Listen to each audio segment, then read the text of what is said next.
Shower চলে যেতেই রিদা বাসায় চলে এসেছিল।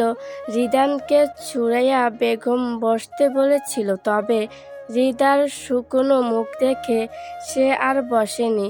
রিদা তাদের বাসা থেকে বিদায় নিয়ে চলে এসেছে। বাসায় এসে রিদা রুমে ঢুকে বসে আছে।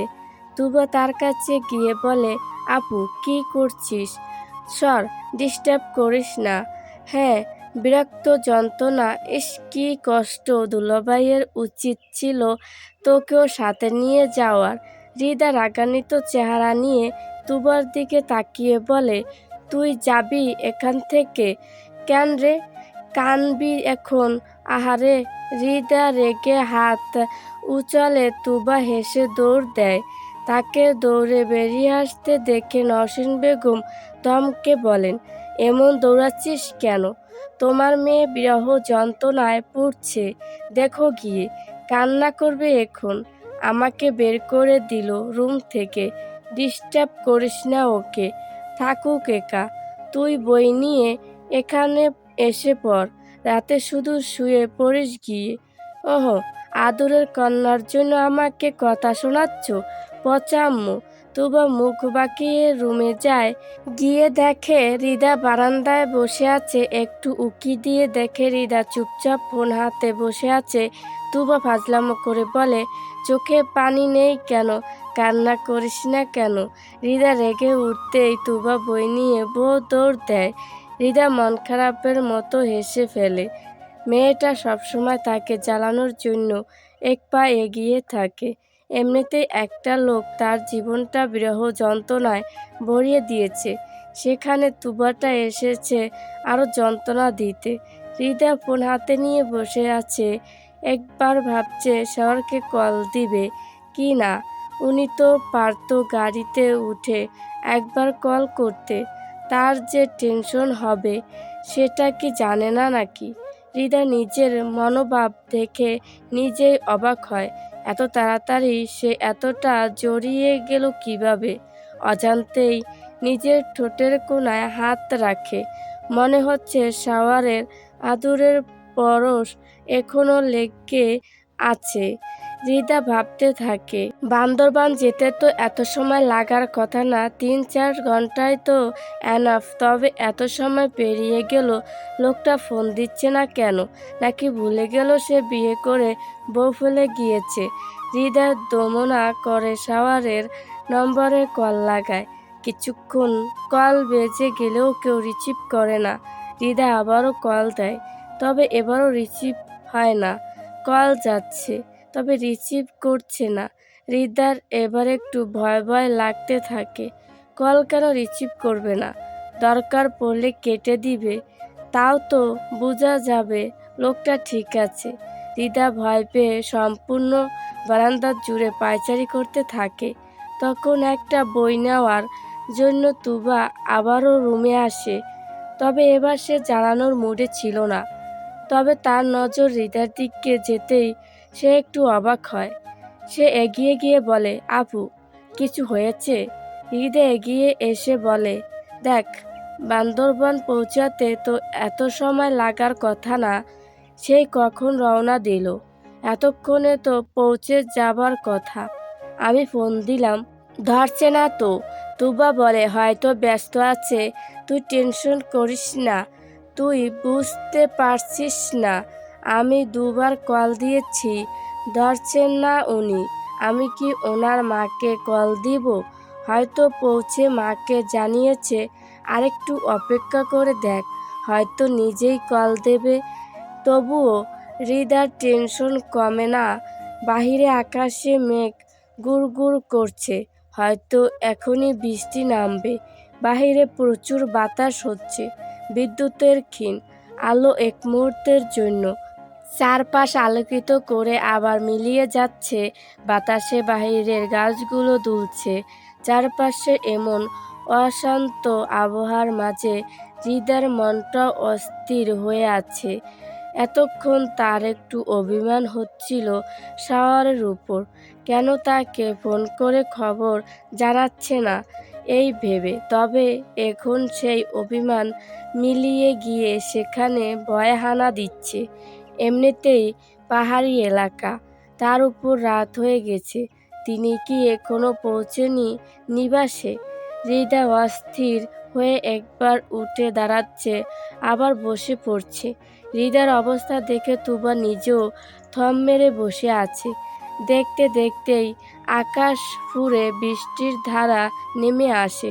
প্রথমে টুপটাপ শব্দ হয়, মুহূর্তেই তা ঘন শব্দে রূপ নেয়। শুরু হয় মুষলধারে বৃষ্টি। বৃষ্টির ফোঁটা এসে বারান্দা ভিজিয়ে রুমের মাঝেও প্রবেশ করা শুরু করেছে। সেই মুহূর্তেই হৃদা বারান্দায় বসে থাকে। তুবা এসে তাকে টেনে রুমে নিয়ে আসে, বলে, রুম ভিজে যাচ্ছে, দেখিস না? ভেতরে আয় আপু। একটু আগেই কবির সাহেব বাসায় এসেছেন, নয়তো এই বৃষ্টির জন্য ওনাকে নিয়েও টেনশনে থাকতে হতো। রুমের বাহির থেকে নওশীন বেগমের কণ্ঠ শোনা যায়। তিনি রাতের খাবারের জন্য তাদের দুজনকে ডাকছে। এমন মুহূর্তে হৃদার খাবারের কোনো ইচ্ছা নেই। ভেতরে ভেতরে যে সে শান্তি পাচ্ছে না, খাবার তো গলা দিয়ে নামতেই চাইবে না। মায়ের ডাকে তুবা গেলেও হৃদা যায়নি, তাই কবির সাহেবই বড় মেয়েকে ডাক দেন। বাবার ডাকে হৃদা না চাইতো বেরিয়ে আসে। তাকে দেখে নওশীন বেগম বলেন, শাওয়ার পৌঁছে ফোন করেছিল? হৃদা দুদিকে মাথা নাড়ায়। তুবা বলে, এজন্যই আপু টেনশন করেছে, খেতে আসতেও চাচ্ছিল না। আব্বুর ডাকে বেরিয়ে আসলো। কবির সাহেব হৃদাকে নিজের পাশে বসান। মেয়ের মাথায় হাত রেখে বলেন, খেয়ে নাও, ওদের তো কত ধরা বাঁধা নিয়ম আছে, হয়তো পৌঁছে গিয়েও কাজে ব্যস্ত হয়ে গেছে, সময় করে কল দিবে, টেনশন করো না। হৃদা মাথা নাড়ায়, মুখে কিছু বলে না। নওশীন বেগম মেয়েকে কিছুই বলেন না। খাবার বেড়ে দিয়ে সবাই মিলে খেতে বসে। হৃদা অল্প কয়টা খেয়ে রুমে চলে যায়। এখনও শাওয়ার ফোন করেনি। সে ফোন হাতে নিয়ে পুনরায় শাওয়ারকে কল লাগায়। এবার কল দেওয়ার প্রায় সাথে সাথেই শাওয়ার কল রিসিভ করে। হৃদা সালাম দিয়েই বলে, মেজর সাহেব, আপনি ঠিক আছেন? কথা বলছেন না কেন? রিল্যাক্স হৃদা, আমি ঠিক আছি। কখন পৌঁছেছেন? ফোন করেননি কেন? এসেছি, ঘণ্টাখানিক হলো এসে হাজিরা দিতে গিয়েছিলাম, সেখানেই দেরি হয়েছে। মাত্র রুমে এসে মাকে ফোন করে তোমাকে ফোন করতাম, আর তখন তুমি ফোন করে দিলে। আপনাকে তো আরও আগে দুটো কল করেছিলাম, হাজিরার আগেই ফোন সাইলেন্ট করে দিয়েছিলাম, তাই টের পাইনি। হৃদা আর কিছু বলেনি, তবে ফোনের ওপাশ থেকে শাওয়ার হৃদার নাক টানার শব্দ শুনতে পায়। শাওয়ার বলে, হৃদা, তুমি কান্না করছো, কথা বলবেন না আপনি? আপনি একদম ভালো না। আমি আগেও বলেছি, এখনও বলো, আপনি মানুষটা বড্ড খারাপ। শাওয়ার মুচকি হেসে বলে, তাই নাকি? ভালো বা খারাপ যাই হই, তোমারই তো। আপনি ফোন কাটেন, আমি আর কথা বলবো না, অথচ একটু আগে কথা বলার জন্য হাহুতাশ করছিলে। আপনাকে বলছে হুঁ। শাওয়ার শব্দ করে হেসে ফেলে, তারপর মজা করে বলে, মাত্র একদিন হলো হৃদা, মাত্র একদিন, এতেই তোমার এই অবস্থা? তাহলে তুমি বাকি জীবন পার করবে কিভাবে?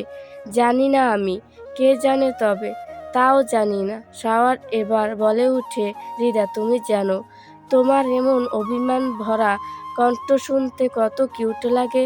তোমার এমন কণ্ঠ শুনতে আমি তোমায় বারবার রাগিয়ে দিতে চাই। হৃদা নাক ফুলিয়ে বলে, আবারও আমায় টেনশনে ফেলবেন বলছেন? মিথ্যা বলবো না, তোমায় এখন থেকে এমন টেনশনই থাকতে হবে। দেখেছই তো আমাদের কাজগুলো কেমন, কত বিপদের মধ্যে কাজ করতে হয়। তুমি তো ছিলে সেদিন, যদিও জ্ঞানহারা হয়ে আমাদের গাড়িতে পড়েছিলে। হৃদা ওপাশ থেকে শাওয়ারের হাসি শুনে বলে, ফান করছেন আমায় নিয়ে? যেমন কাজই করুন না, ফোন করে জানাবেন তো। এই ফোন করা নিয়ে আম্মুর কাছে কত বকা শুনলাম। সারাদিন পরিশ্রম করে এসে ফোন করতেও মন চায় না। আমার সাথে এসব চলবে না মেজর সাহেব, আমি এসব মানব না। আমাকে নিয়মিত আপনার সব খবর জানতে হবে।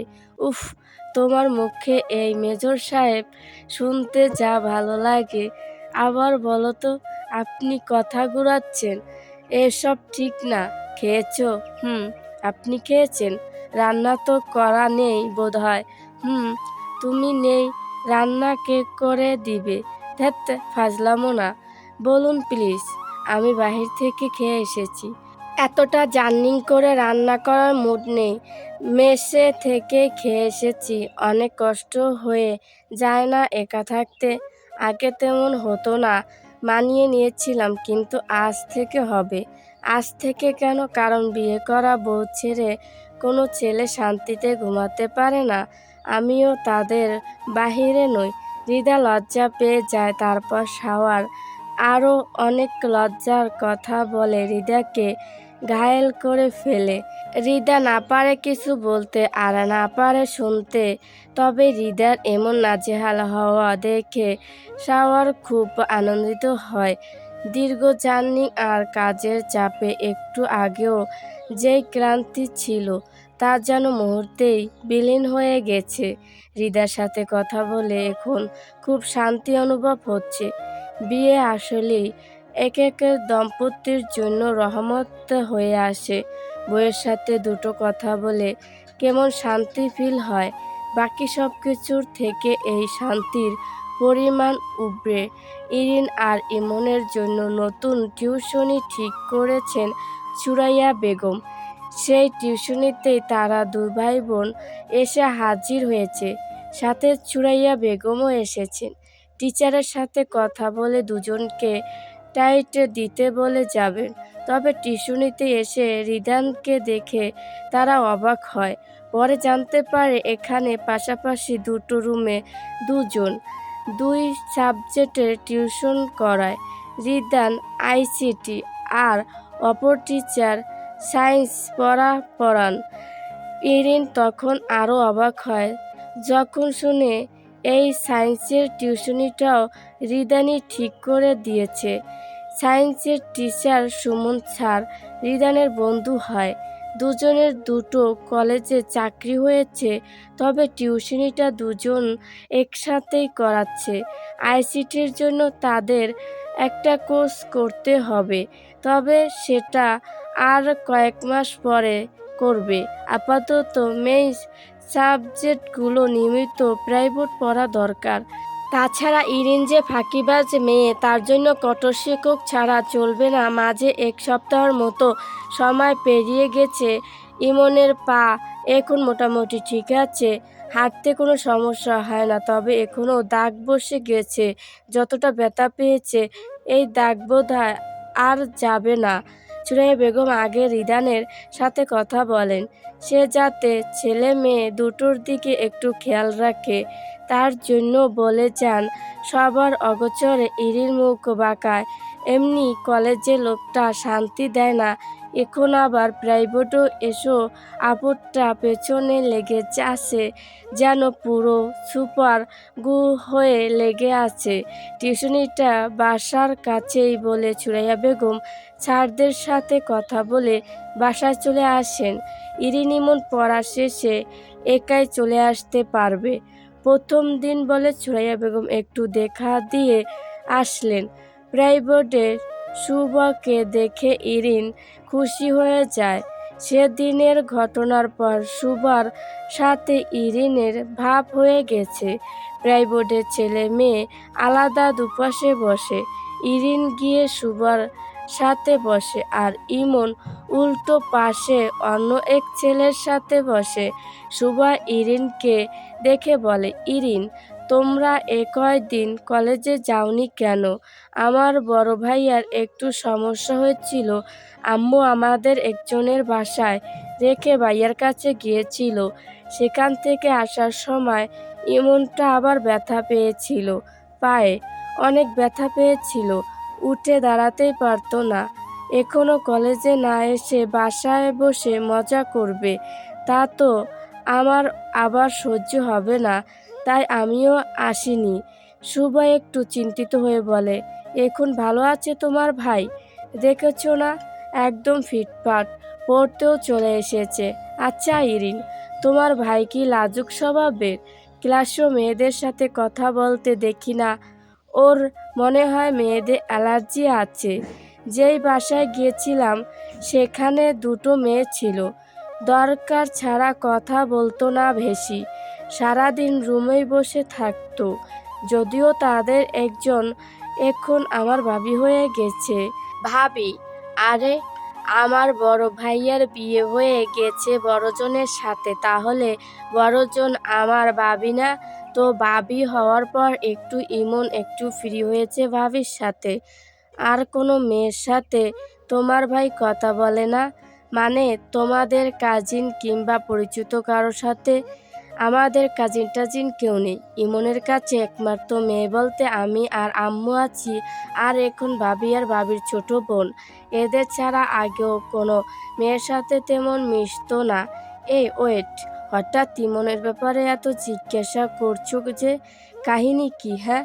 শুভ একটু লজ্জা পেয়ে বলে, আরে তেমন কিছু না, একটু কিউরিসিটি থেকে জিজ্ঞাসা করলাম আর কি, তুমি অন্য কিছু ভেবো না। ইস, একটুর জন্য অন্য কিছু ভেবে ফেলতাম, তুমি না করলে বলে ভাবলাম না। ইরিন হাসিতে ফেটে পড়ে। ইরিনের হাসি দেখে শুভও হাসে। তারপর স্যার আসতেই তাদের পড়া শুরু হয়। পড়ানোর টাইমে ইরিন শান্তই থাকে, যদিও মাঝে মাঝে শুভর সাথে টুকটাক আলাপ করছে।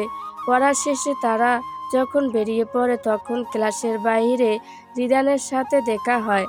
রিদান ইরিনকে ইগনোর করে ইমনকে দেখে বলে, বা ঠিক আছে তোমার?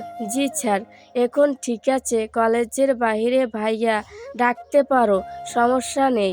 এখনও তো আমি তোমাদের টিচার নই।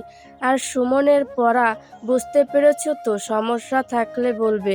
পাশ থেকে ইরিন বলে, আমার সমস্যা আছে, আমি বুঝি নাই কিছুই। রিদানের আগে ইমনই বলে উঠে, পড়া রেখে পাশের মেয়ের সাথে কথা বললে তো বুঝবি না, অমনোযোগী মেয়ে একটা। রিদান বলে, ঠিক আছে, ক্লাসে মনোযোগ দিবে।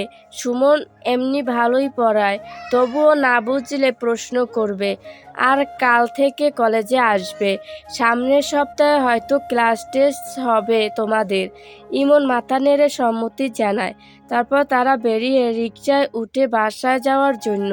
রিকশায় বসে ইরিন বলে, দেখছিস, তার বোনকে আমাদের ভাইয়ের সাথে বিয়ে দিয়েছে বলে এখন কত প্রীতের আলাপ করতে এসেছে। অভিনয়, সব অভিনয়, গোমরা মুখ ব্যাটা একটা। তুই তো অন্ধ ইরিন। রিদান ভাইয়া এমনি আমার সাথে ভালো করে কথা বলে। তুই যা যা করেছিস তারপরও যে আম্মুকে কিছু বলেনি, তার জন্য কৃতজ্ঞ থাক। ভাবিকেও ভালো পেয়েছিস বলে তোর রক্ষা, নয়তো তোর কপালে শনি ছিল ভাই। চুপ, ভাই না, বোন আমি। আর আগে তো আমার কোনো দোষ ছিল না। কে জানতো তারা ভেতরে ভেতর সব ঠিক করে নিয়েছে। একটুর জন্য কেস খেতে খেতে বেঁচে গেছি রে, শুকরিয়া কর। আর ভবিষ্যতেও বাঁচতে চাইলে এসব ফালতু চিন্তা মাথা থেকে ছেড়ে ফেল। আর শোন, রিদান ভাইয়ের সাথে ভালো ব্যবহার করবি। দেখি তো, স্যারকে দেখলেই কেমন নাক ছিটকাস তুই। এই, তোর চোখ কয়টা রে? তুই তো স্যারের দিকে তাকিয়েছিলি, তাহলে ক্লাসে কখন কি বলি দেখিস কিভাবে? আবার কাকে দেখে কি রিয়াকশন দেই সেটাও দেখিস কিভাবে? চোখ আমার যে কয়টায় থাকুক, তোর দিকে একটা সবসময় থাকে। বদ্ধ হয়ে যা, বদ্ধ হতে সময় লাগে না। Same to you. আসছে আমার উপদেশ বাণী শোনানো বড্ড বেশি শয়তানটা। বাকিটা রাস্তা তাদের এভাবে খুনসুটি করতে করতে চলে যায়। এই কয়েকদিন বাসায় থেকে তারা নতুন ফোন নিয়ে অনেক কাড়াকাড়ি করেছে। দুজন থাকার জন্য বাসায় বসেও তারা বোরিং ফিল করে না। তাদের মধ্যে মারামারি না হলেও খুনসুটি কম হয় না। আর এসবের জন্যই তাদের ভাই বোনের মধ্যকার সম্পর্ক এত মধুর। আমার গলায় সমস্যা, তার জন্য ভয়েসটা এগুলো হচ্ছে, তার জন্য ক্ষমার দৃষ্টিতে দেখবেন।